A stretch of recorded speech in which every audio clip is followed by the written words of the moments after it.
Positive Productivity podcast was created to empower entrepreneurs to achieve and appreciate personal and professional success. I'm your host, Kim Sutton, and if you're ready, let's jump into today's episode.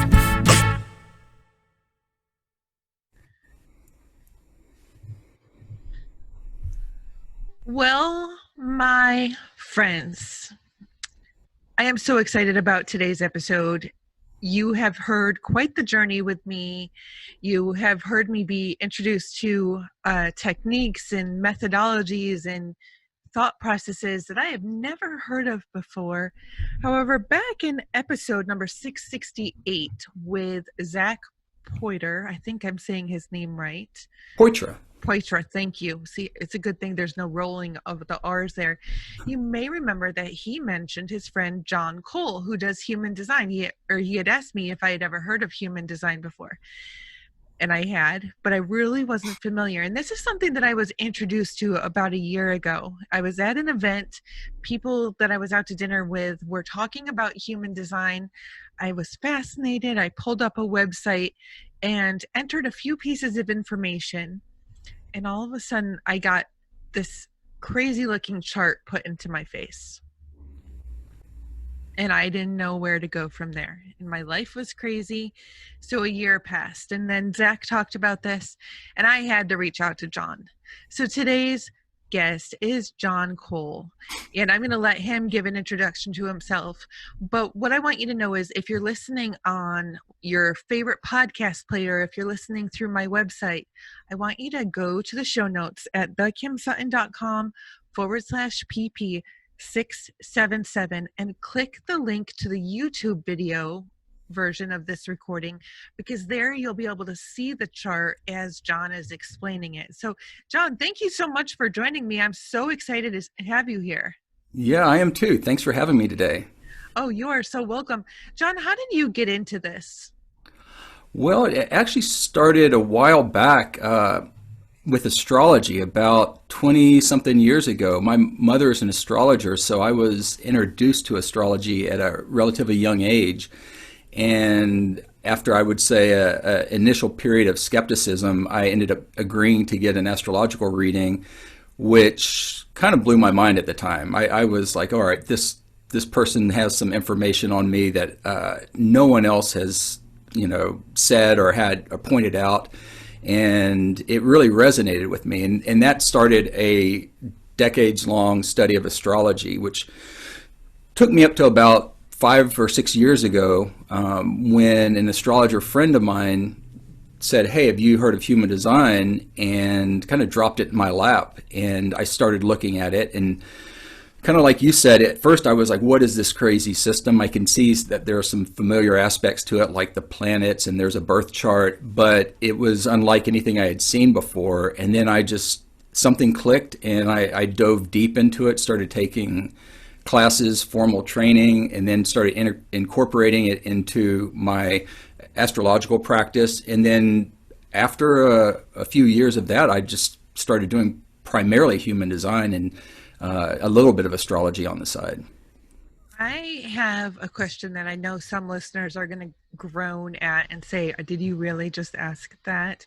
But astrology, John, is that the same as horoscopes in the newspaper, or is there more? Like, I honestly don't know the answer to this. It is. So when we look at the horoscopes in the newspaper, we're really talking about sun sign astrology, which categorizes people in a sense according to the sign that their sun is in, and there's 12 different signs in the zodiac.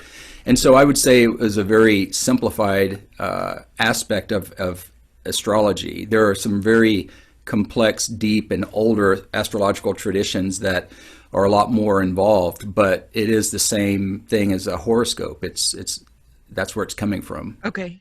Yeah, I wasn't sure if there was. I'm just very green on all of this. So that's why I'm so fascinated. Okay, listeners, you are going to find out a lot about me today.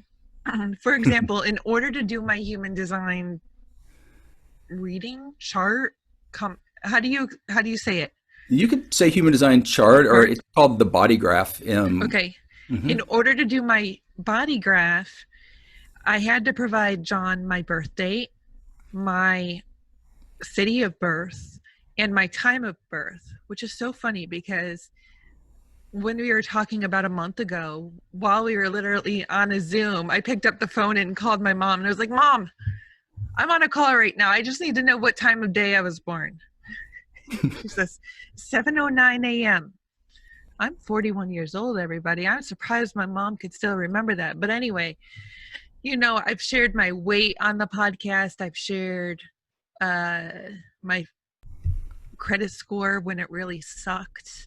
So now you're going to know my exact date. Birthday gifts are welcome anytime, March 2nd, 1979 at 7:09 a.m. in Rochester, New York. And that information is how John pulled together my body chart, body design chart. See, brain fart.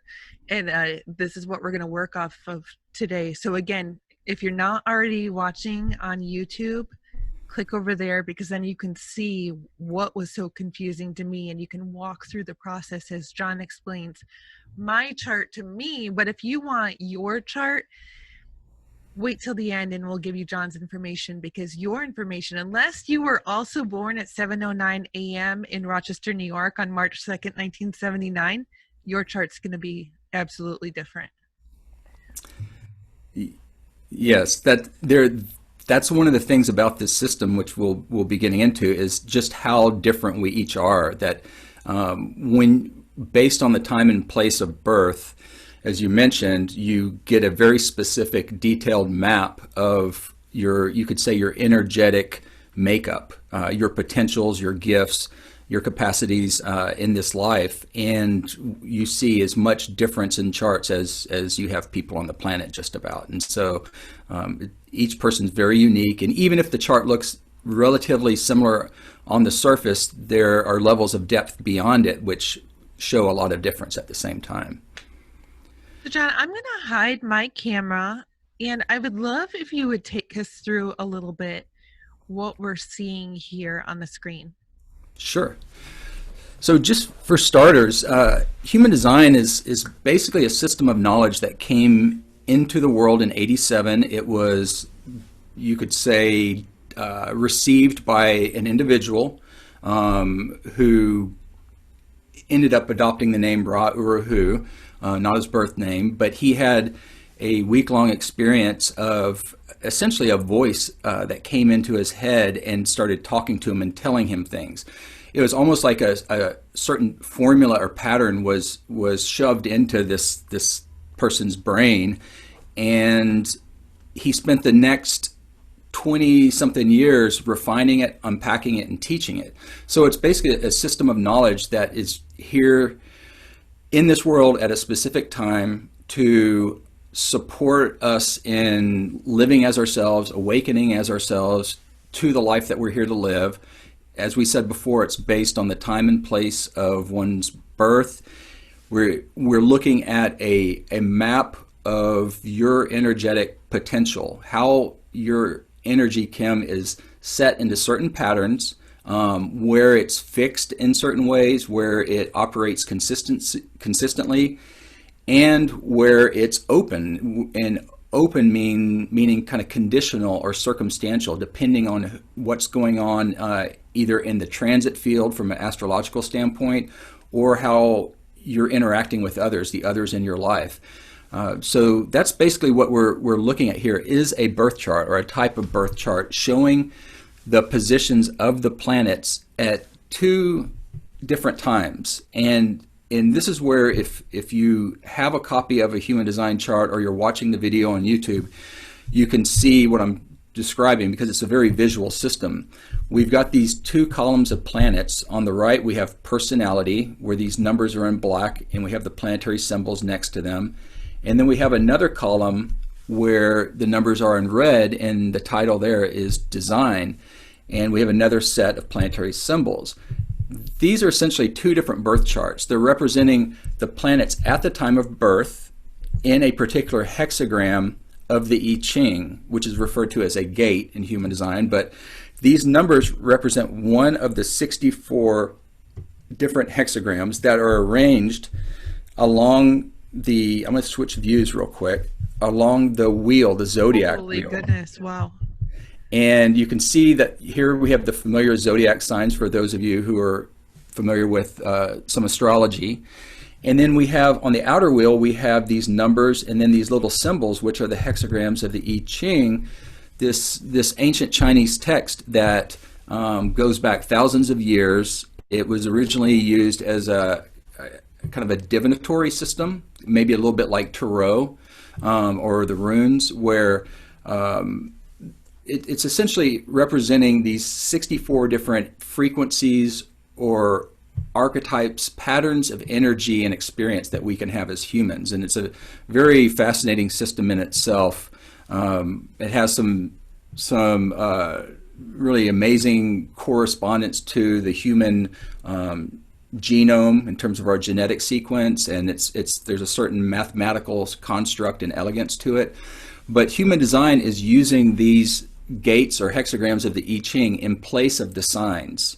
And so if we go back to this other view, we can see that we're looking at planetary positions where you have the sun, for example. This would be the sun at the time of birth in hexagram 37 on the sixth line of that hexagram, because there's 6 lines in each hexagram. And all of that carries a very specific meaning, or you could say there's a certain frequency of expression here. And then going back to this left column where it says design and the numbers are red, this is a secondary set of planetary positions that's taken 3 months before the birth, which is essentially the beginning of the 3rd trimester of the pregnancy. And in the human design system, the understanding is at that point, the form, the body was set. It was fixed with certain patterns or certain traits or characteristics. And the part of us that comes back in this life, you could say the soul, or it's referred to as the personality crystal in human design, drops into the form and begins integrating into the body. And then you're born 3 months later and you have the whole person. So you're looking at basically personality and design, mind and body, or you could say conscious and unconscious. And that's just kind of, we're just getting started, but I'll pause there. Yeah, I have a question about that, about the design column, because I was actually a month early. Mm-hmm. Does Yeah. that, like, is that something that I should have disclosed to you? No. That's a interesting question and a pretty common question that comes up, and it's one that I wrestled with myself. Where what happens when you have, say, a cesarean section or a scheduled birth, or what happens if you're born a month early, like my daughter was? How does it still work?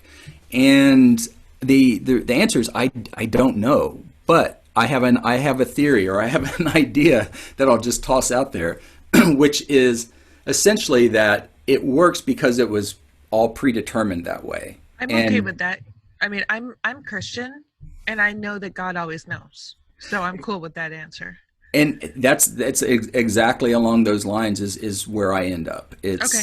Yeah, and it's predetermined, and I think we're each individually, well, I would say it this way, we each have our own comfort level with that idea of choice or free will and fate or predetermination, and that's kind of an individual orientation. But it really does seem to me, the more I work with these charts and work with human design and work with astrology, that there is a level of predetermination that goes beyond what we maybe are comfortable with, or what we commonly think as a society.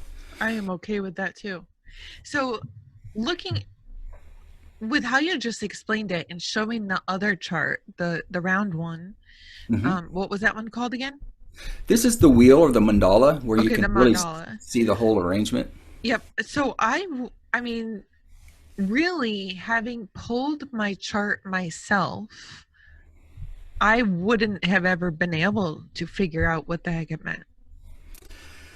It's it. I had the same experience coming in as an astrologer with years. I remember my first, I guess, impression here was like, wow, this is really complicated. What is this? And how would something like this even exist? But the thing about human design is it's really not presented as a belief system or a dogma or something that that we just necessarily take on faith or anything.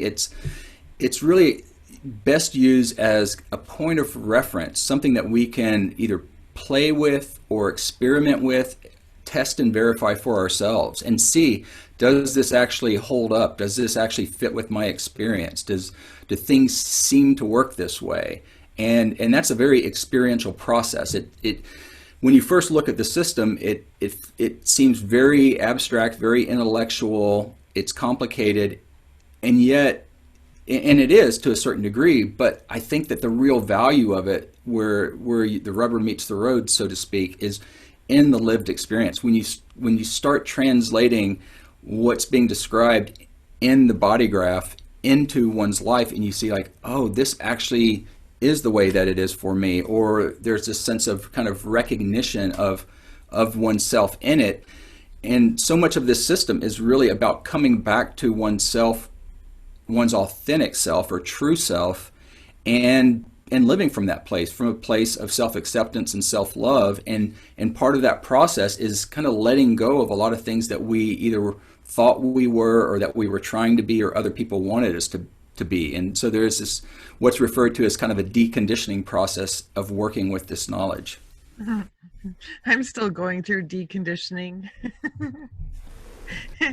All right. I would love to go over the rave properties, if you don't mind, because I remember the first time I saw this and it says not self-esteem. And next to that is anger. I mean, I do not like to be angry. I don't know anybody who really does like to be Mm-hmm. angry. I know people who are angry more often than other people are angry, but it seems spot on to me, but I don't really, I'm sure there's a lot more to it than I understand.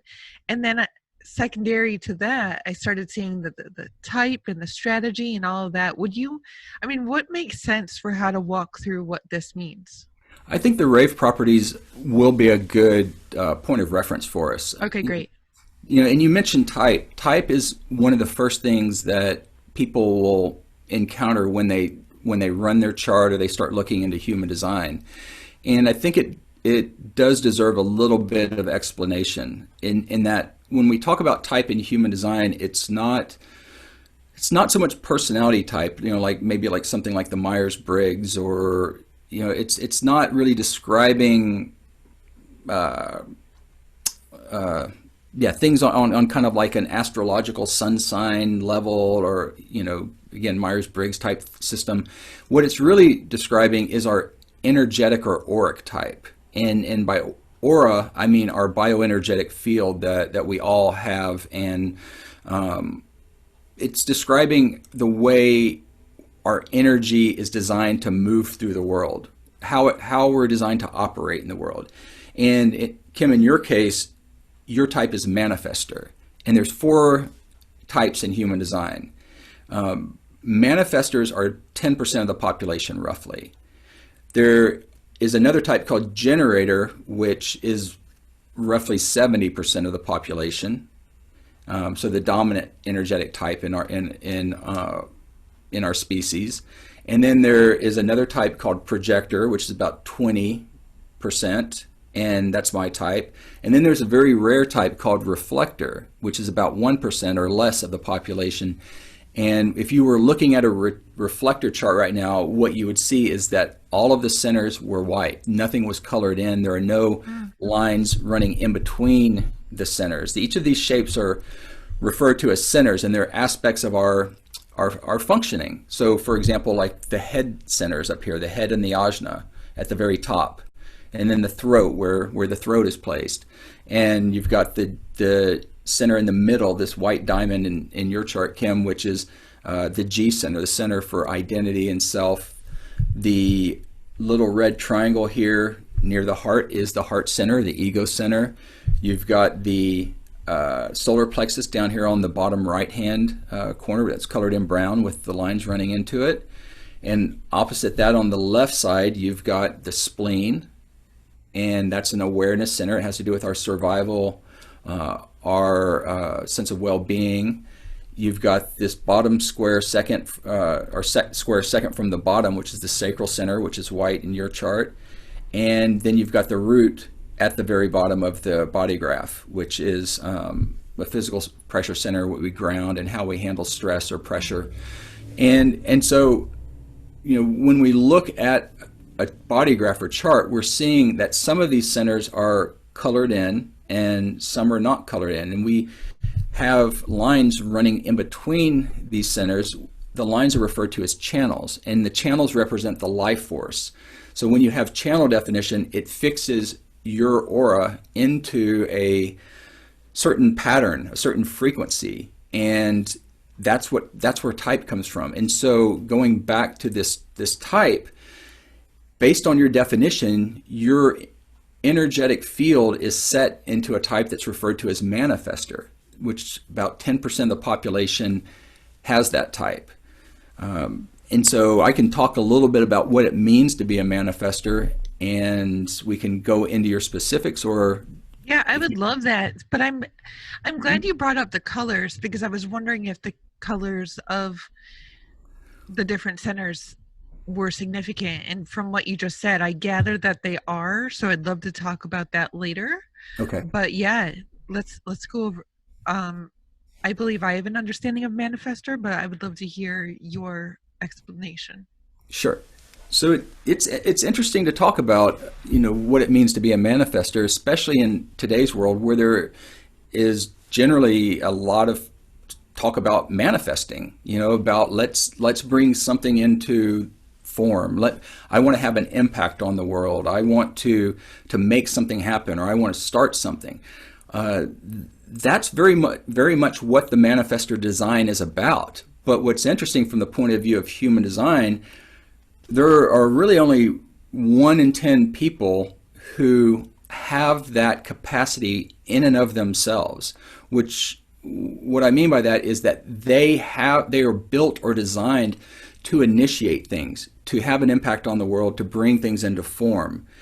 That doesn't mean that the other 90% of the population can't do that, but there are certain conditions in which that happens, or not. And so it gets a little bit more complicated than just saying, I'm going to go and make something happen. I'm going to go start something. And you'll see that a lot of people are out there kind of acting like a manifester or initiating things as a manifester, but perhaps getting mixed results, or things they never really take off, or they don't get the traction. And so what does it mean to be a manifester? It means that you have that ability. You are one of those 10 people statistically who is here to have an impact on the world, and to do it according to your own vision, like what you see or what you want to experience or bring into the world. And manifestors have an energetic type which is, I would say, designed to not be interfered with. In other words, like once you're clear on what it is that you want to initiate or act upon, or the impact that you want to have, you don't really have to wait for anyone. You really don't even have to ask for permission. You have all the potential capacity within yourself to go into action. But there are some I would say limitations to being a manifester. One is that manifestors are usually better at starting things, initiating things, than they are in the follow through. That the energy to follow through and maintain what they start it's inconsistent. It sometimes it's there, sometimes it's not. And so you'll find manifestors, by their own experience of living in the world, they will often have to become, I guess, more aware or wise about how they're using their energy. And I kind of think it's interesting to be saying that on your podcast, because from what I can understand, a lot of it is about how to be more efficient with how we're doing things in the world, or using our energy in the world. And that is one of the I would say characteristics of a manifestor, is to be wise about energy, or to be sensitive to energy, and then to develop a certain amount of wisdom or mastery around it that will enable them to fulfill their mission, or whatever they're about. Which is so interesting on so many standpoints because I've found that I need to be mindful what I'm thinking about. Because when I'm worried about lack, I get more lack, right? I'm Hmm. manifesting lack. But I'm even thinking back to 2007, 2008. I had my first business. And when I would be going through points of struggle, I would put out there that I needed some help. And I've never shared this to anybody or with anybody before, but I would put out to my grandfather who had passed a decade before that I needed some help. And every single time I put it out to him, and it was a half dozen times at the most, every single time I would put out to him that I needed something, I would get it the same day. Well, I think you're touching on something really interesting about being a manifester, and this is going to take us a little bit deeper into your chart. What makes someone a manifester is that they have one of the four motors. Actually, I would say the three motors because there's a condition with the fourth. But one of three motors are connected directly to the throat center. So this brown square here in the throat is the center for action, manifestation, self-expression, how we bring things into form. And you've got two of the four motors in the body graph basically running into the throat through this channel, the 3635. And so in relation to what you're saying, you once you're clear on what you want to do or bring into form, it happens immediately. You're not waiting for something from the outside. You're not waiting for the conditions, the external conditions to change or someone to come and invite you or ask you or to it's instantaneous. But And you that's just what said decide, though, right? Once I decide, yes. because that's what usually gets me in trouble is I don't decide. But when I decide, yeah, there's no stopping me.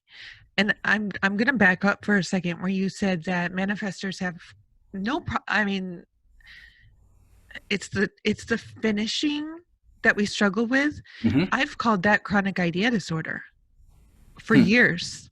And I have it. I have no trouble starting something. But I'm like, I've been joking about my youngest son. He just started kindergarten. He gets distracted by dust. And I feel like I'm a bit of the same. I get distracted by dust. I have no problem starting, but I need to actively decide to finish. Right. And so yeah, it's there's what you're kind of getting at here, I think, is this definition that we're seeing down here in this is the heart center, the ego center, which is the center for willpower. You could say kind of what you want in a way. And Yeah, then why is it red? That's concerning. uh, it's the colors are consistent across all body graphs, and Okay. from my understanding, the colors were given to the messenger, the transmitter of the system by the voice, and so he just saw it, or it just came into him, and these are the colors, and so that's kind of I know it's a bit of a non-answer, but that those are just the colors that he saw, and what's the significance of it? I'm not really sure why it's red, but everyone has it red, or it's going to be white if it's not defined, if it's open. Okay. And then over here, this I'd mentioned before, this center at the bottom right hand side is the solar plexus. This is the emotional center. This Mm. has to do with our emotional energy, our moods, our feelings, our desires, our passions, a sense of loyalty or socialness, and in your case, you have it very hooked up. You've got two channels defining it, the 4037 and the 3536, and you have all of the gates in there except for 49 defined. And this is a very strong emotional process. And when the emotional center is the solar plexus is defined in a chart, it gives one what is called a emotional authority. What the word authority means your particular way of making decisions or coming to the truth of something within yourself, as opposed to external forms of authority like experts or authority figures or whomever. A lot of human design is about helping us tap into our own inner sense of truth, our own inner sense of knowing or awareness that is essentially coming in some way through the body as opposed to through the mind. And so what I'm getting at here is a lot of your potential to manifest is based on you being clear emotionally about the impact that you want to have in the world. And that once you're clear about the impact, this is the experience I want to have. This is what I want to go and see. I've got a desire, or I've got this thing that I would like to go learn or check out or explore. Once you're clear on that, that's when all of your energy is available, and it will be expressed in the world in a way that is true for you or correct for you and clear, versus if you're not clear on it, if you haven't gone through a certain process internally around it, it can be hard to feel like you're getting the results that you desire in the world, or that you're having the impact without that clarity that you want to have, if that makes sense. It makes absolute sense. And to the listener who's been with me for a while, you know that I went through a major shift in my business in the past year where I had to part ways with a long-time client because my heart wasn't in their work anymore. I didn't feel right about it. But I put it off for so long because I was staying for the financial aspect, whereas I knew my impact was not as great as I wanted it to be. But I stayed in it for so long because I didn't trust that it was going to be better. But the second that I decided, I love how all this is coming together. The second that I decided that I was done and moved on, it was amazing to see how easy it was to do what I wanted to do without struggle. Right. And so this, you had asked about the not self theme earlier of anger, Yeah. and where that's coming from in the manifester type is that the manifestors are here to kind of be a lone wolf, to be somewhat independent, to go about things in their own way and not be interfered with. In other words, to basically get on with their life and to have the impact that they want to have the experiences, to do what they want to do, and often that means that they have to either maybe work alone a little bit more than the next person, or they don't really do well working under people who are either too controlling in some way. Now, there's something about your design in specific that kind of balances that out, and it's a very strong feature in your design that isn't really part of, I would say, directly related to being a manifester. And it's this channel, the 4037, which is your personality sun earth. You can see in the body graph at the top of the personality column that you've got the sun in hexagram or gate 37, and then the symbol below it is the earth in gate 40.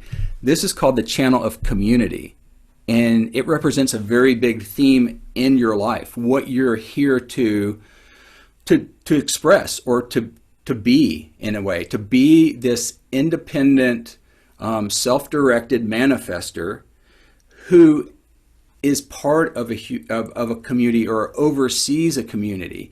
It's in the sixth line of these gates, and so what you see with the sixth line is that you're often kind of on the edge of things, or you're a little bit removed from it, yet this idea of being either part of a group, a tribe, a family, a community becomes something very important, a very important theme for you. And so you can, just like people are complex, you have charts that are complex and that represent the complexity or these different aspects of ourselves. And so you'll see things like, okay, this person is designed to be very independent on one hand, and yet they're also a community family person. They can be very traditional in a way. But it got me over here laughing again. I mean, I'm wondering how my introvertedness comes out. I mean, I feel like it's a little bit in play here then, because yeah, I just want to, and this is not the typical clean mouthed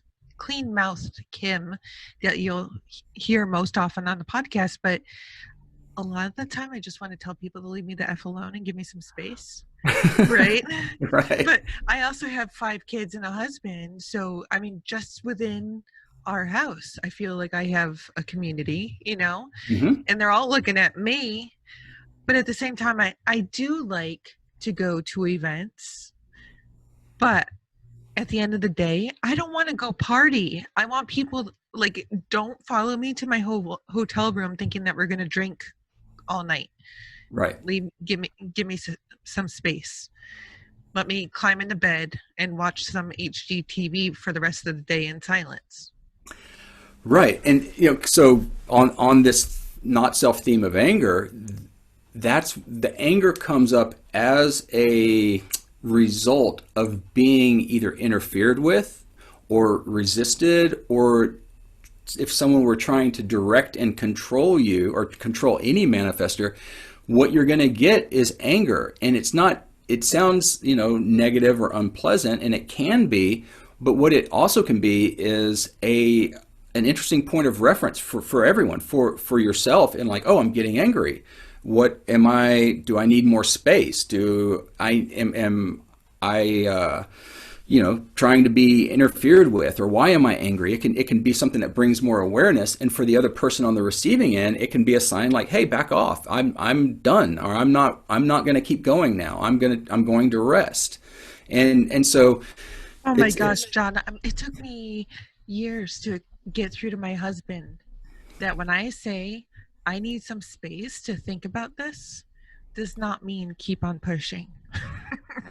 and if you It do, you're going to get literally, anger, yeah, and that. you're gonna get like the worst side of Kim possible. Hmm. And in a way, that's almost, again, not pleasant, not fun, but it's correct. Correct meaning that it's almost like, you put these two chemicals together and you get this result. That's what happens. This is just the energetic mechanics of the dynamic. But you've got these other sides to yourself, which this gate 37, which is your sun hexagram, you could kind of think of it as your sun sign in astrology or in human design.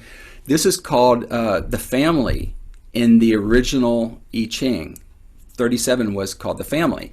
In human design, it's the gate of friendship and loyalty. And so you've got a manifester who is independent, who doesn't like being interfered with, who has their own vision, who is here to have an impact on the world through the experiences that you have or that you want to have and the processes you want to go through. And yet you've got also a person who's very friendly, very loyal, very traditional in a way.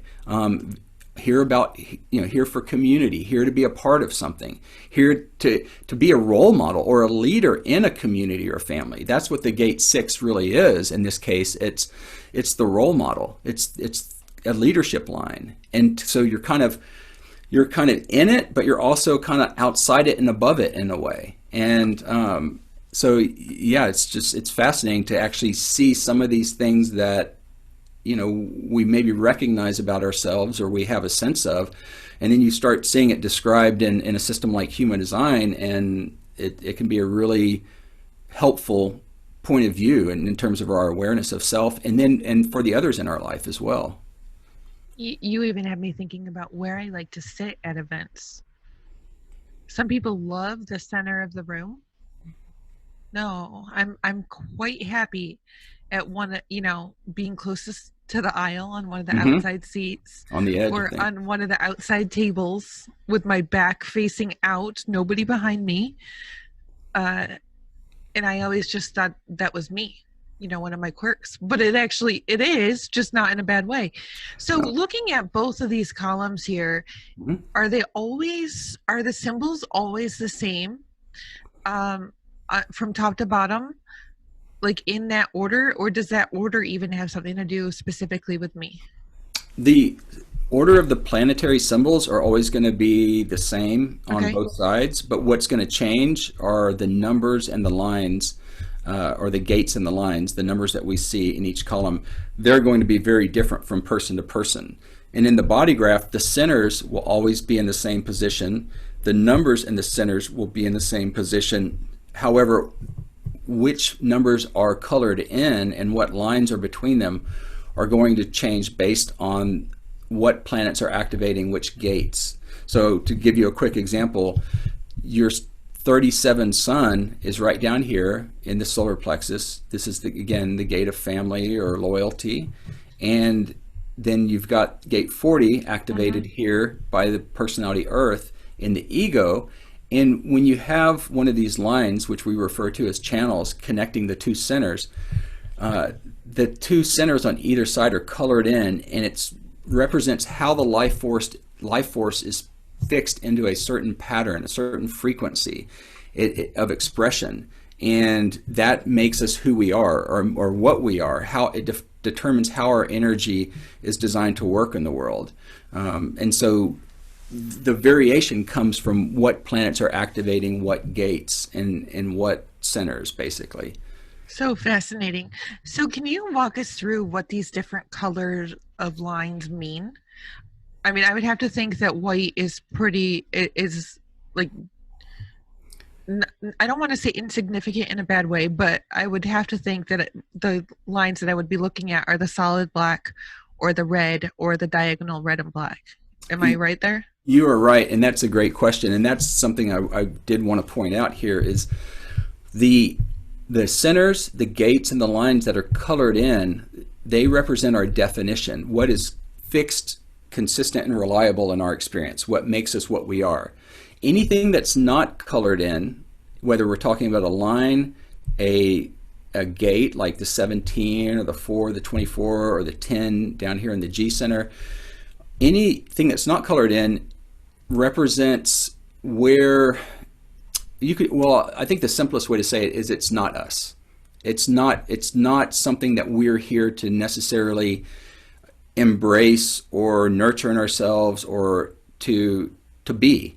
However, we will have an experience of everything in the body graph as we live our life, because what will happen is you're going to, we will tend to draw the energies, the frequencies, the others to us that represent what we don't have, or what we there's kind of a magnetic quality to all this, where, for example, let's just say gate 10, it's open in your design here. That doesn't mean that you will never experience gate 10. Gate 10. Gate 10 is the gate of love of oneself. It's also called the gate of behavior, just being oneself, loving oneself.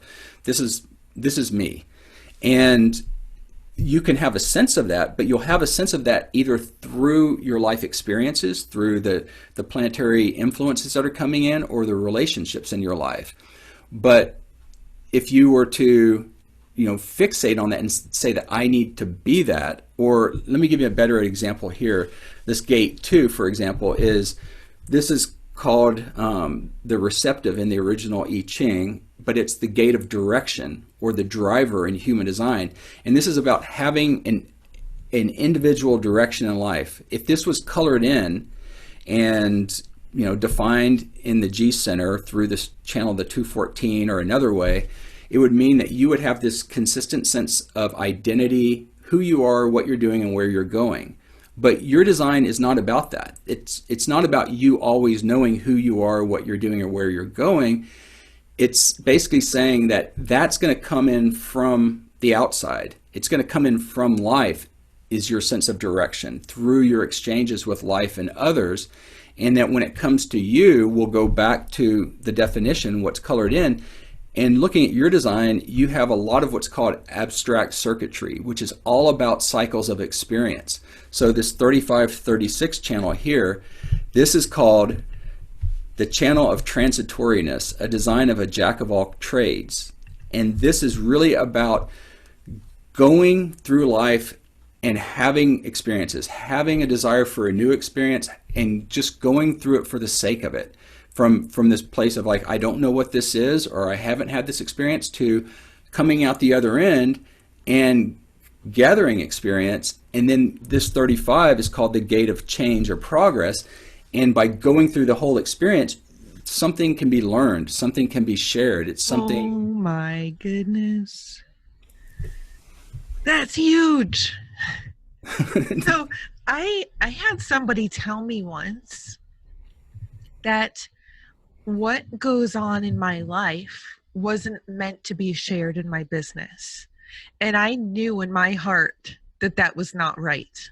And I've heard from listeners and blog readers and clients how much they appreciated hearing what I've experienced, because I won't not share, which is why I've shared things like my weight and my credit score and our stories of foreclosure and bankruptcy, and or not bankruptcy, repossession, and all, all the struggles, but how I was able to come out of it, which is the manifestation part, like Hmm.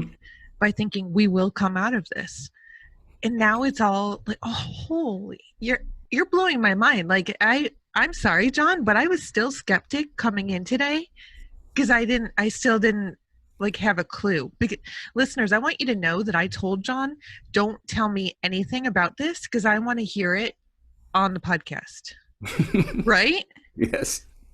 Thank you for tuning in to this episode of the Positive Productivity Podcast.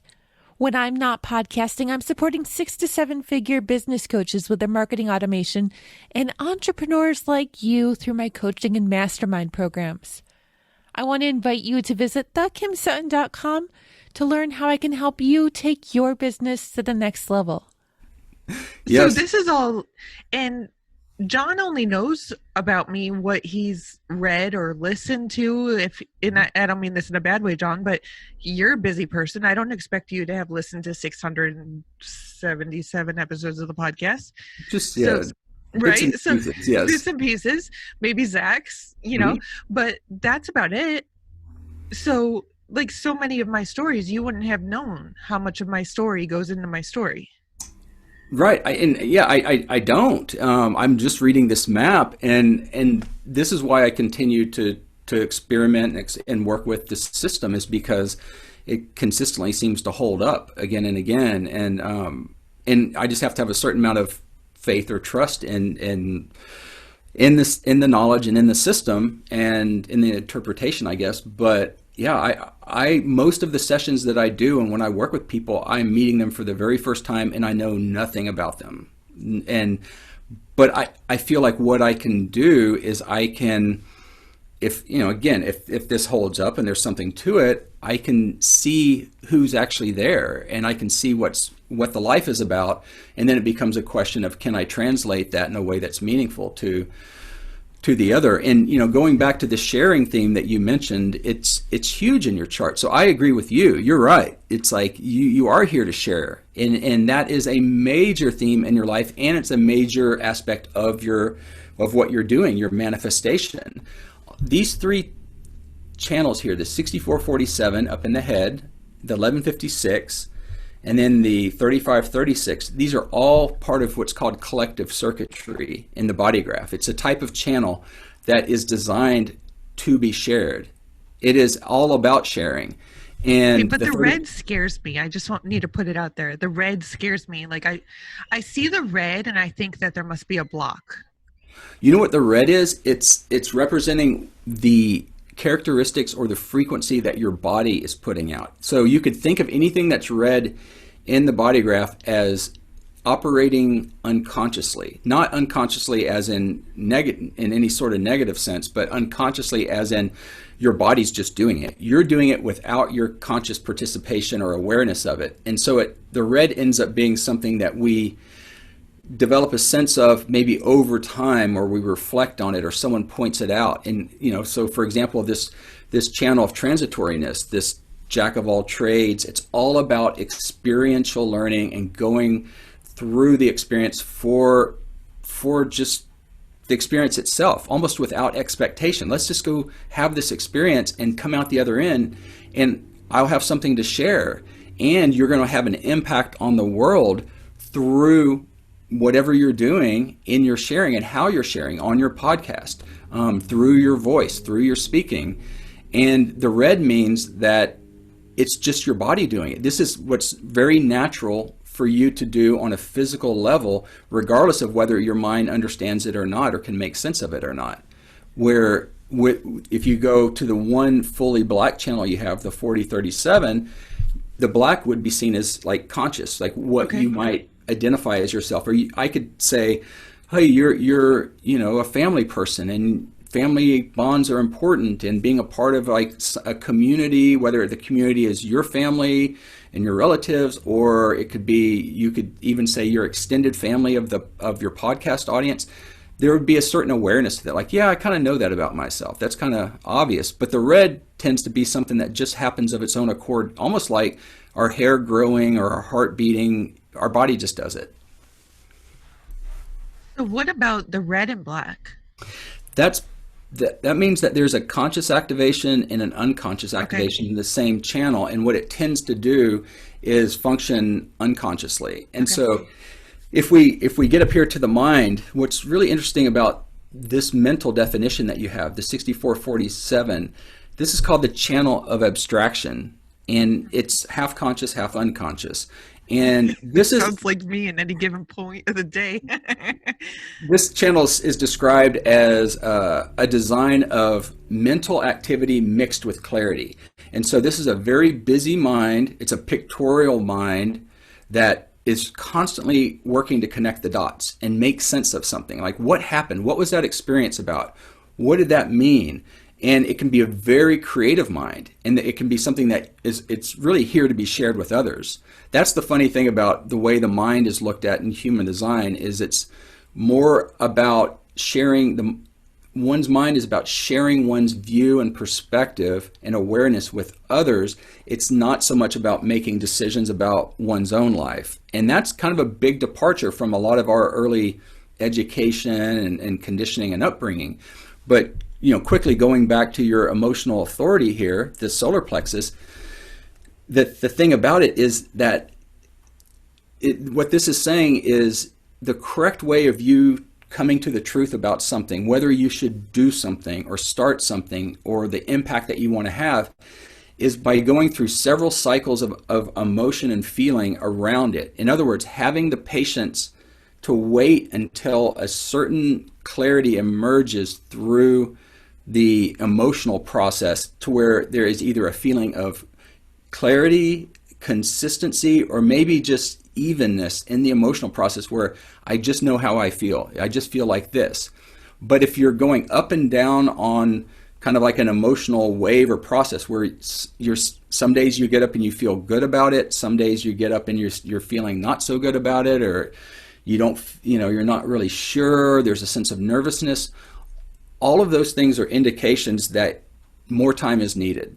And so what I'm really saying here is, this is a design that while you're not waiting for anything outside of yourself before you go into action, you're waiting for internal emotional clarity before you do anything, to not be spontaneous in the moment and just, I'm going to do this because I want to. Well, you can do that, but you may not have the impact that you want. You may not get the results. You may encounter resistance from others.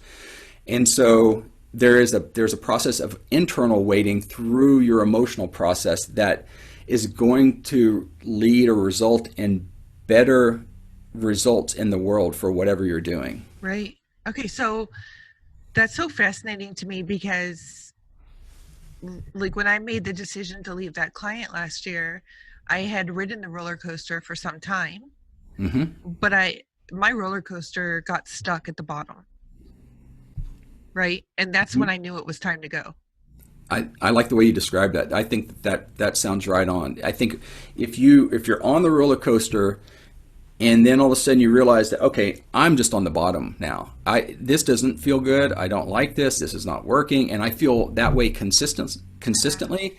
It's almost as if the intelligence of your body, your emotions, your feelings are saying, this isn't working. This isn't right. And then it's that consistency that eventually comes. But when you're on the roller coaster, it's almost like having rose-colored glasses on when you're at the high point. It's like things look better than they are. Or sometimes when you're really low, it seems a lot worse than it is. And so the longer you wait, you realize, oh, this is actually what it is. Right.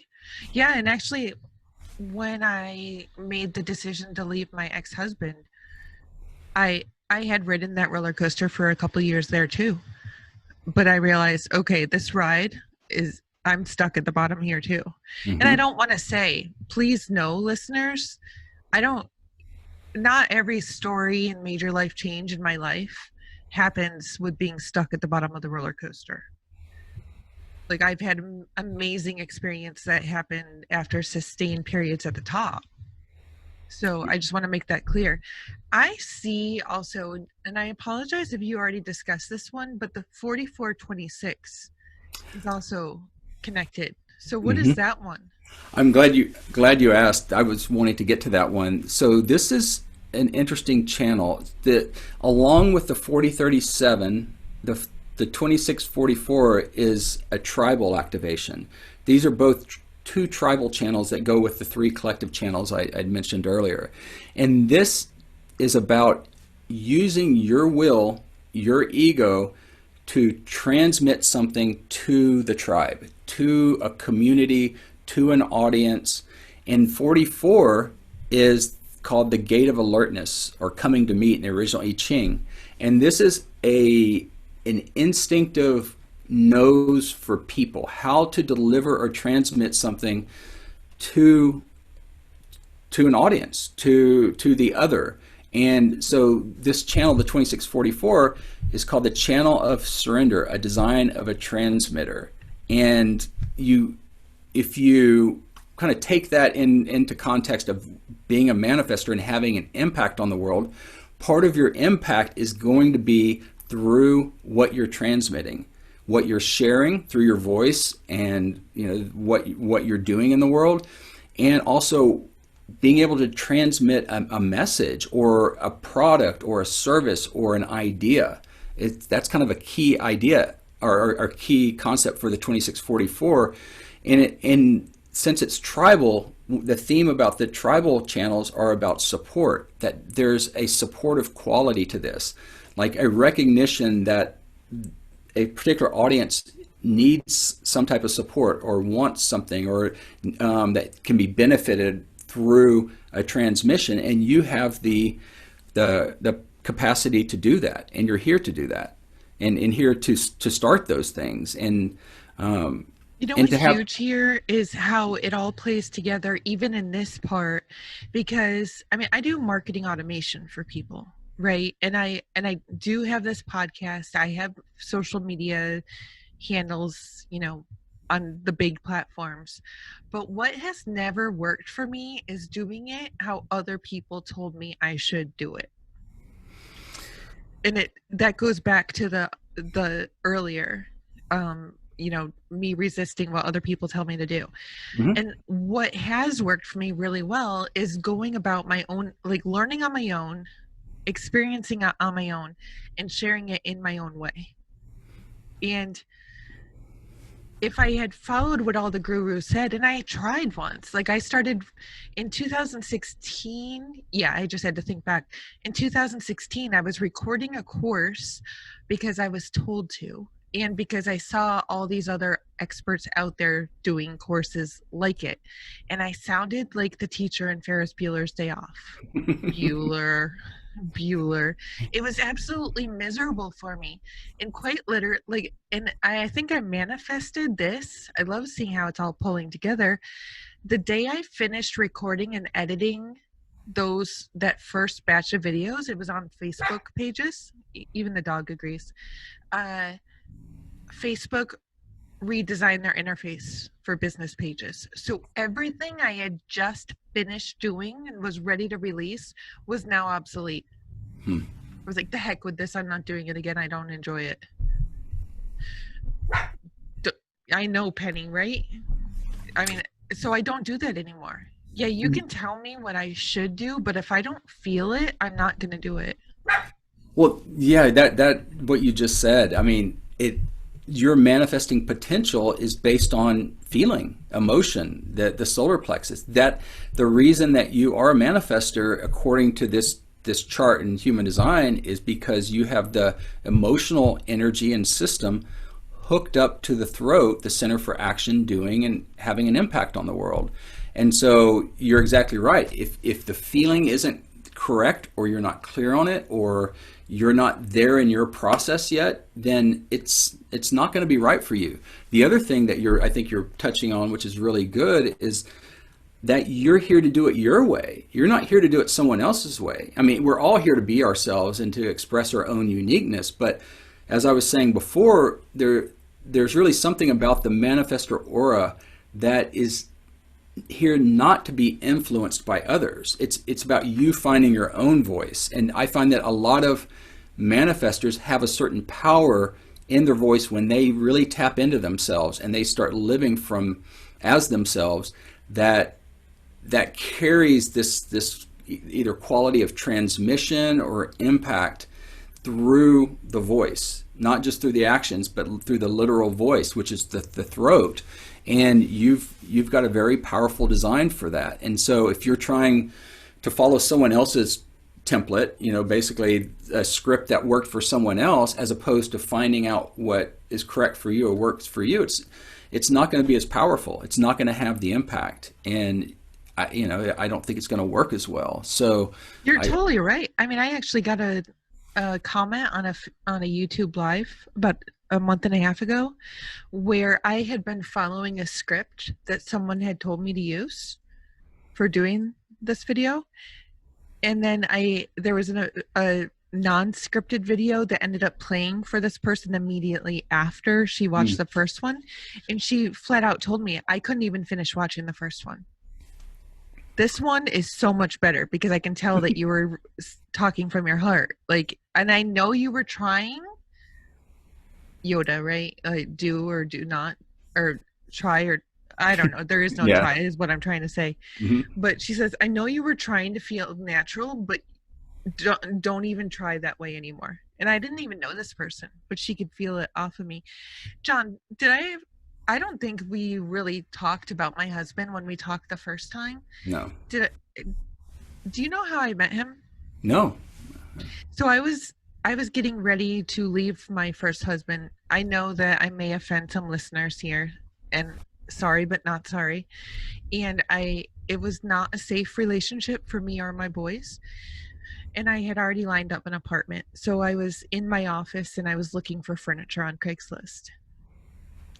My office was outside the home, and I had a TV down there. I was watching the Bucket List, and it was the first time I had ever watched it. And I decided to take a spin off the Bucket List and make a soulmate spec sheet. It had 56 or something items on it of what I wanted in my mate if I were to ever date again. Okay? So I'm on Craigslist literally 3 weeks later looking for furniture, and I was just so frustrated. I saw this little link that said men looking for women, and I only went on this link or clicked the link to go laugh. I'm going to say exactly what went through my head, to laugh at assholes in there. My husband was the second link I clicked on, and he had all but 3 of the soulmate spec sheet qualities. Wow. Yeah. Yeah. I mean, again, I think that kind of points back to what we were touching on earlier about the power of a manifestor. And the thing, which I kind of mentioned in the very beginning, was that there's a lot of talk about manifestation out there.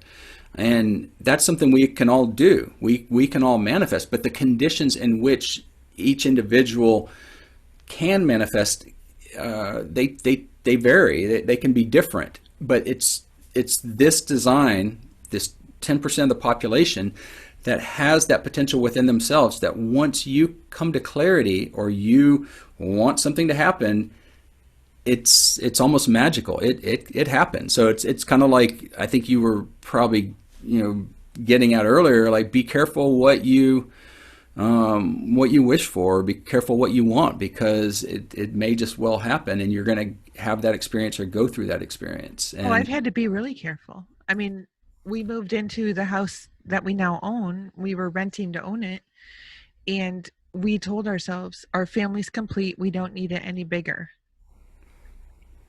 Be careful what you put out there, because then we heard, oh, you're pregnant with twins. Just be careful what you put out there. I mean, I think we even joked, ha ha ha, what if we got pregnant again? Don't joke about it. Just don't. If you're a manifestor, don't joke about it, because you will find out. It does seem like that. And when we were talking about the voice earlier, there's another channel that is defining your throat. Throat representing the voice in the body graph. This 1156 channel, this is called the channel of curiosity, the design of a searcher. And this is about the experience of seeking, the experience of curiosity, and sharing your ideas, sharing the things that you see, your beliefs with others as stories. So you have this very experiential design that is about going through an experiential process. This third line over here on the design side, sun, this is an experimental body. That this represents a frequency that your physical form, your body, or the vehicle that's taking you through life, it goes through this very experiential process. And it's about kind of just going through life, trying things, seeing what works, seeing what doesn't, bumping into things, adapting and learning from that experience. And that is, I would say, there's a certain continuity with that idea in this design that I'm talking about here with these three channels, where as you go through life and you have these experiences, as you're kind of, again, learning, growing, adapting, they're here to be shared. They're here to be shared through your speaking, through your voice, through stories. The gate 56 is the gate of stimulation. So this is a kind of a storyteller voice that elicits an emotional response in the listener, or that kind of stimulates them or causes them to feel something.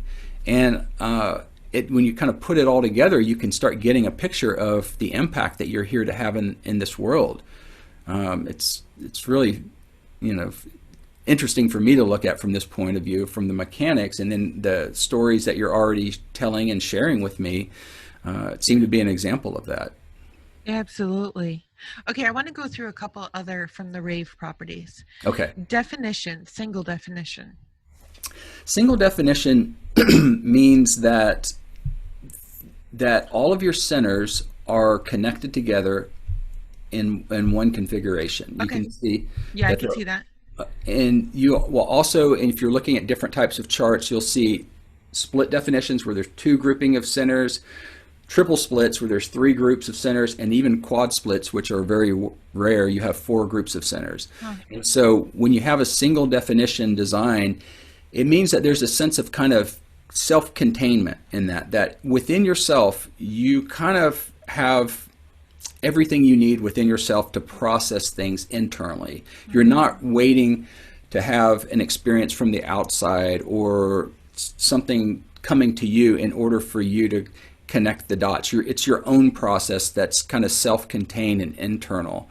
Where if you had a split definition, there would be perhaps this greater sense that you need someone else to complete you, or that something's missing within yourself. And the split definition doesn't seem to have that. Very interesting.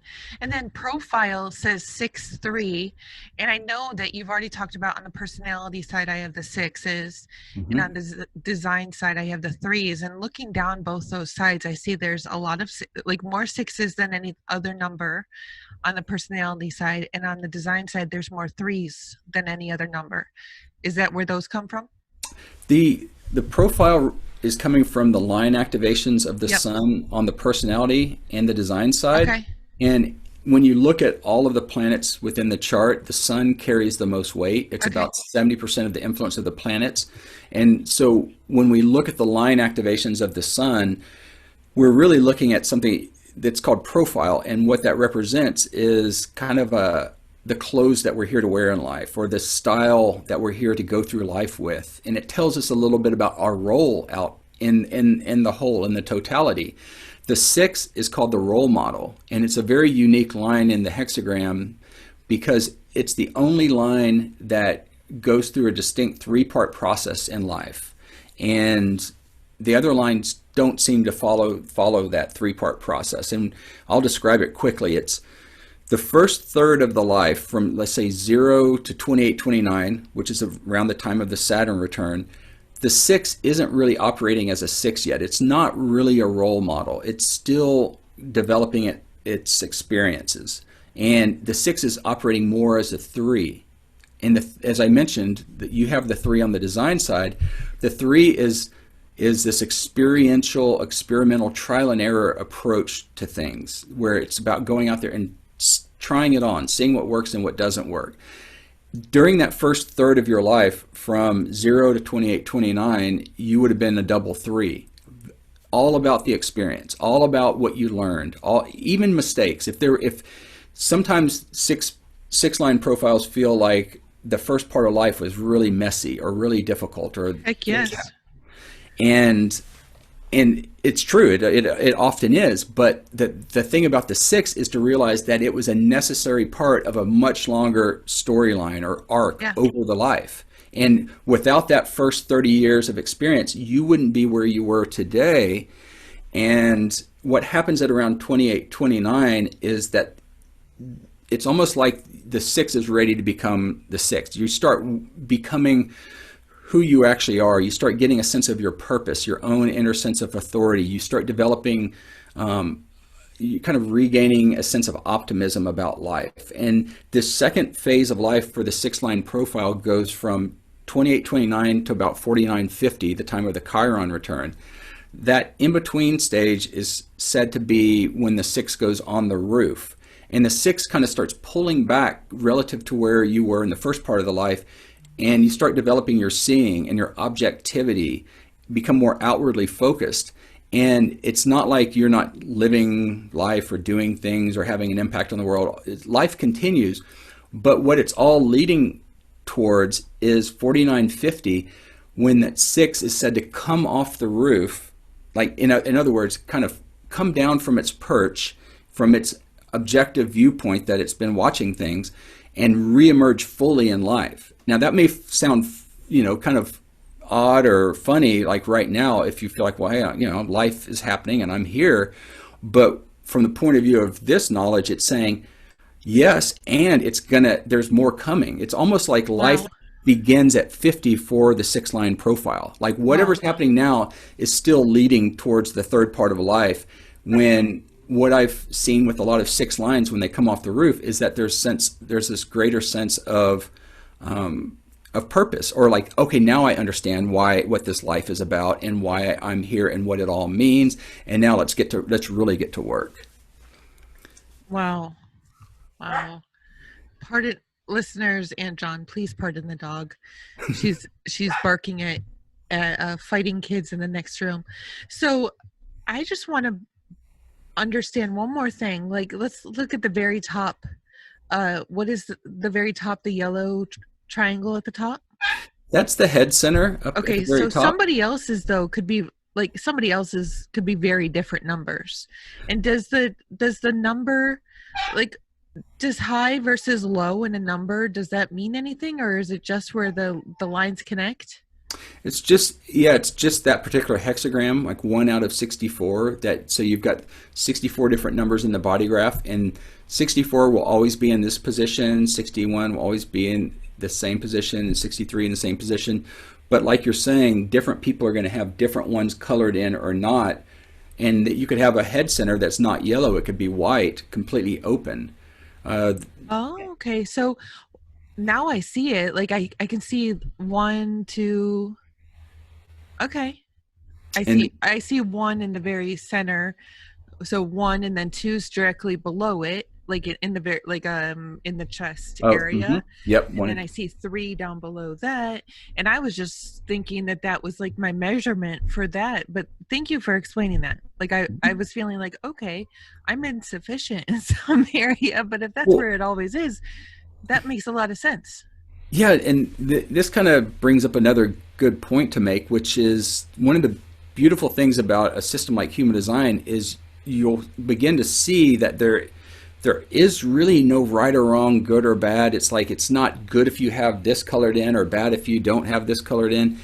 It's just describing the underlying mechanics. This is the way the energy is set into a certain pattern for this lifetime, with the idea being like, this is who you are and what you're here to express. And it really becomes more a question of accepting oneself and and living from that place and not trying to be different than you are. It's more about being the best version of oneself. Like what does it really mean for me to have an impact on the world? What is my impact? Am I clear about the impact I'm having?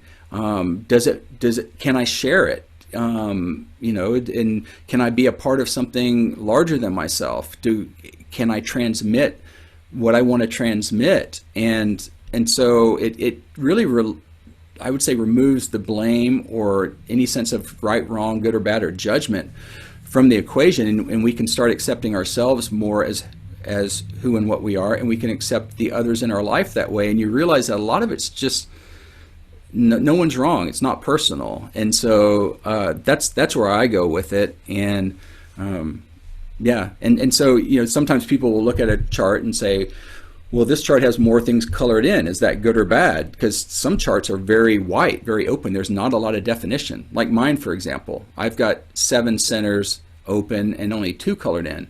But there is no real good or bad, right or wrong. It's just saying that this is the life I'm here to have, and I might as well do it because no one else can live my life for me. Right, absolutely. Right? Yeah. Yeah. Well, John, I can't thank you enough, because even at 41, like, and finally feeling like I know what I'm supposed to be doing, I feel like this was, okay, I don't want to say the word that most people, or the words that most people say, the final nail in the coffin. I want to say that this was the final nail that solidified that I'm on the right track. So thank you so much, because and as I already said, I was still skeptical. I was very skeptical, but now, like, I am so excited. I actually my husband's gonna have to listen to this, because now I'm curious what his is all about. But where can listeners go if they want to order and work with you, order their own human design chart and work with you to find out more?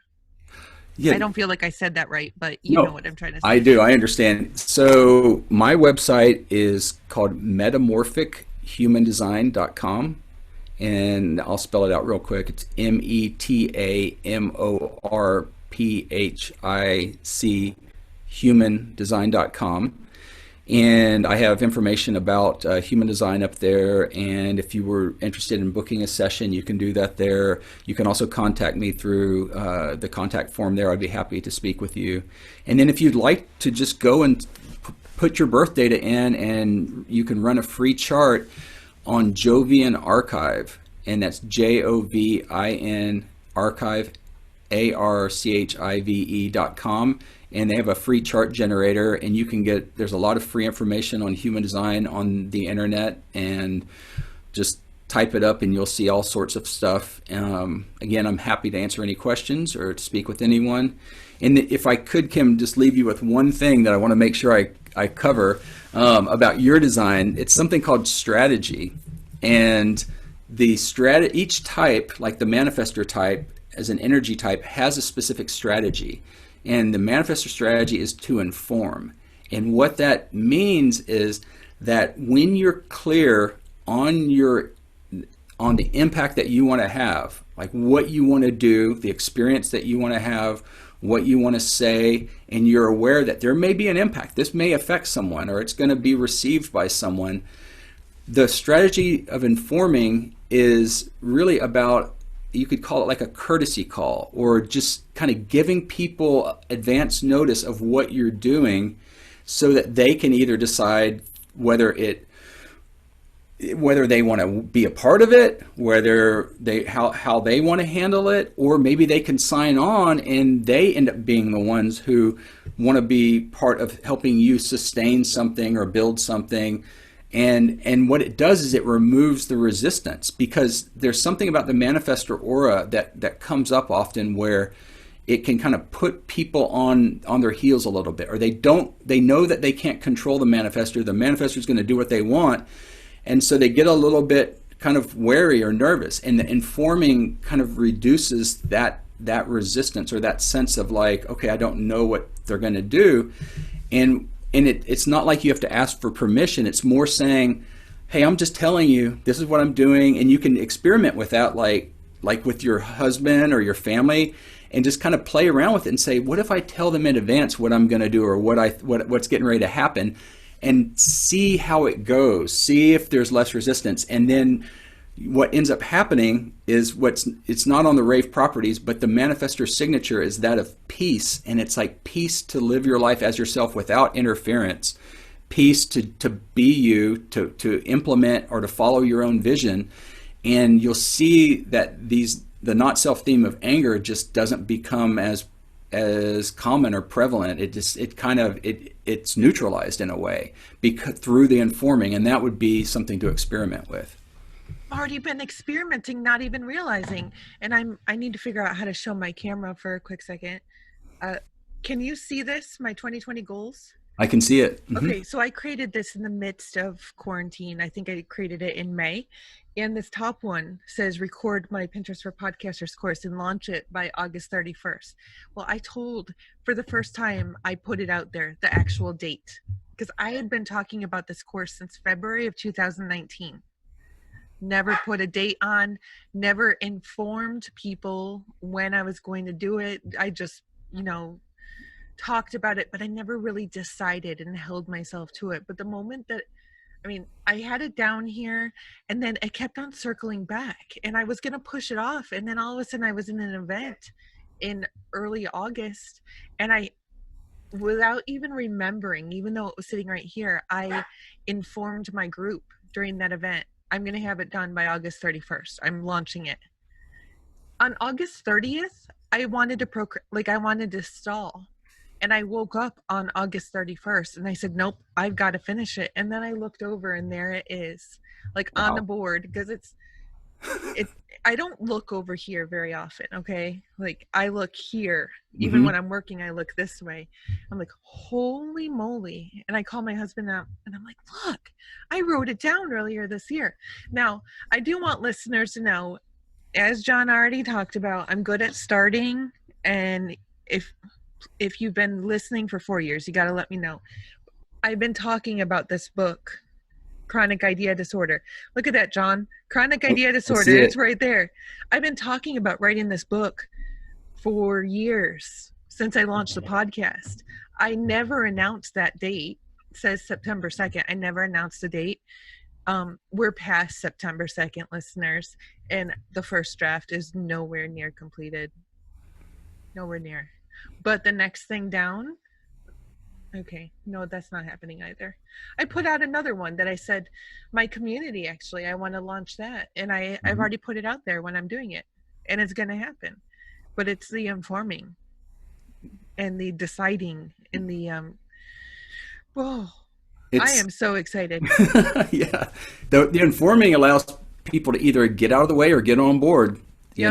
That's kind of what it comes down to. But yeah, it's been great to talk to you today, and I really appreciate the opportunity to explore some of this with you. It's been a lot of fun. Well, thank you as well. And listeners, if you were listening to this whole thing and didn't see it, again, head on over to thekimsutton.com/pp677, and you can go to YouTube and see what my actual chart looked like. Also on pp677, you'll find John's links.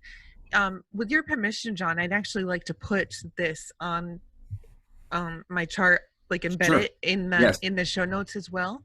I'll send it to you. Yeah, you'll have John's links, because I want your mind to be blown as much as mine has been. This has been huge for me. I can't wait until my husband listens to it. So let me know what you thought about this episode. I want to hear what your type is after you get your chart created.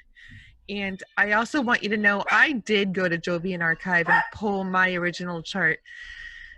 I can't believe these kids. They're just fighting nonstop and the dog doesn't like it. But that's where I went and got my original one, and I couldn't make heads or tails of it. Don't feel bad. That's why John does what he does, to help make it simple. So go talk to him.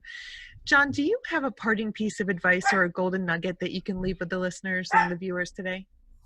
I would say love yourself. Self-love and acceptance is really the foundation of all of this. And living as oneself and operating in a way that you know that's true and correct for you is probably the simplest way I could put it. And you know, as complex as human design is in a system like this, I think that's what it all leads back to. And so that's what I would offer. That's amazing. Thank you so much again, John. Thank you. It's been great. Really enjoyed it.